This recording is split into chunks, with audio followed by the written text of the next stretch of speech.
Across Ukraine's farm belt, silos are bursting with 15 million tons of corn from the autumn harvest, most of which would have been hitting world markets. But the stockpiles have become increasingly difficult to get to buyers, and this has been providing a glimpse into the turmoil Russia's war has wrought in the global grains trade, which is worth some $120 billion.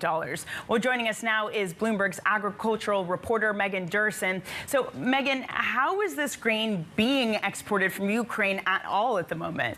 Sure. So usually, Ukraine's Black Sea ports would be where most of its grain exits. Ukraine's one of the biggest world suppliers of wheat, corn, sunflower oil. Now those ports have been shut since Russia's attack. Instead, some of the corn is going by rail to its western neighbors. But obviously that takes longer. The volumes are much lower. And even at the border themselves, Ukraine's railway tracks are a different size than those in Europe. So it causes a lot of difficulty getting to its destination.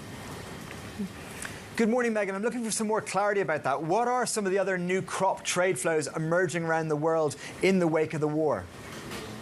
Sure. So one country we're seeing step in a lot is India right now. India is traditionally not a major wheat exporter. Usually it keeps most of its big harvests at home because of government set prices.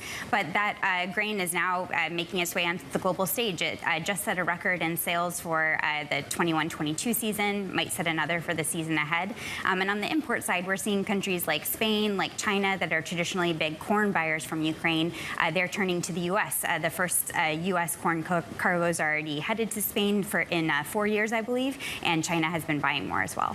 Will these, though, be enough, Megan, to cover the losses that we're seeing from the Black Sea region? Right. So Ukraine is a huge player. Russia's big as well, and there's some questions over, delivery and payment for future cargoes there. The IGC, the Grains Council, is expecting a 12 million ton drop in trade in the current season. That's the most in at least a decade. And the big questions will come at the summer harvest. Will Ukraine be able to how much will it be able to grow and sell? Right.